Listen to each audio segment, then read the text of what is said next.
There are people that are dying at the clinic. It's a spirit of death that's there. And so there's definitely a battle going on between life and death.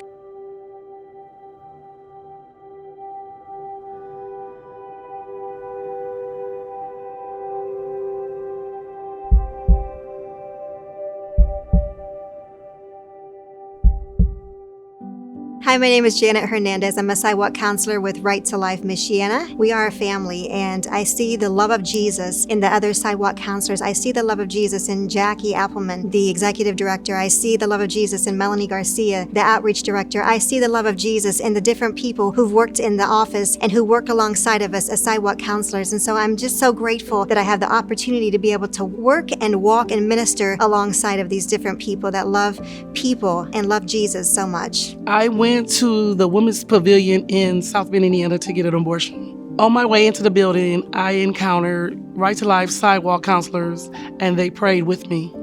The one guy that stepped out of the group, his prayer was that, God would show me that he was going to be there for me, he was going to walk me through it, and that he was never going to leave me. And he prayed, he said, God, could you show her a sign? Let her know that you're real. Let her know that your word is real. And let her know that you want her to bring this baby into the world. I went into the building, and I remember it was so cold, very chilly. It was cold in the room. And the doctor did the ultrasound, and during the ultrasound, he realized it was twins.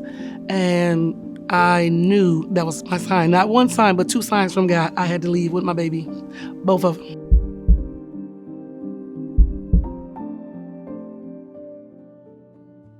When I was 13 years old, I was raped by my uncle and taken for an abortion. Before we even went to the clinic, we were told that people outside the clinic hated us and to walk in quickly. And I now know that there are sidewalk counselors who just try to love people before they go into an abortion clinic. And on that day, sadly, we did not have anybody outside the clinic to talk to us. And I've often wondered what would have happened if we would have had a sidewalk counselor out there to talk with my family. Once we were in the clinic, I was separated from my parents and I was taken back for counseling. I just remember them talking about a clump of cells, and I still didn't know what abortion was. The first time I met George Clawford was when he came into the room, and he smiled and he said, "This won't take long," and he began the abortion.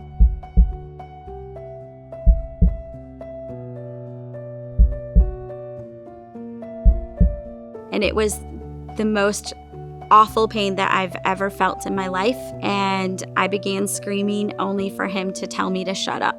After the abortion was over, I was taken to a room with a bunch of other women, and we just looked at each other, but we didn't say anything. And when it was time for me to go, I stood up and I hemorrhaged everywhere, and they just sent me out the door. When I was 16, I got pregnant again, and we went to Planned Parenthood. And because we were young and in school and poor, they told us to abort our baby. But that day we chose life. I just began crying out to the Lord, and I began my healing process. And I still had a lot of bitterness and hate in my heart, and I surrendered that at the foot of the cross when the Lord met me in Lamentations 3:58. The Holy Spirit was like, "Didn't I redeem your life?" And I knew He redeemed my life. I was invited to watch the movie Unplanned. I didn't even know what that movie was. And I got to the movie theater and I was watching it, and it was like watching my life unfold in front of my eyes. And that's when I heard the Holy Spirit say, "Now's the time to tell the rest of your story." The first organization I reached out to was Right to Life Michiana. And I knew that I wanted to go and try to reach women at the abortion clinic. Sometimes the escorts are pretty nasty. A lot of times they like to play music that's really, really loud, overpowering, sometimes very rude and crude. And they like to put umbrellas in our faces. They will try to push us away. They will tell the ladies that we hate them. And they just are very rude. The escorts are there to take away the moms to be their choices, but we are there to offer life-affirming choices and just other options.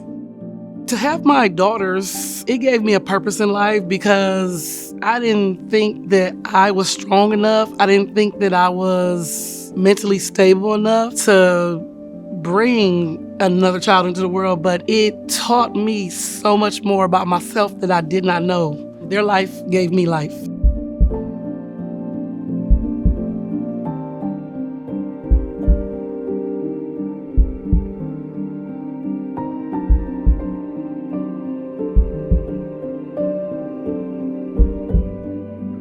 Right to Life Michiana, they have the sidewalk advocate or sidewalk counseling program because they care about the women that are moms-to-be. They care about the babies. They care about the dads-to-be. They care about the entire family. There's just been amazing opportunities to reach the women before they go in. And it's not shaming anyone. It's just loving women so that they don't have to go through the pain of abortion and that they know that there's other options out there.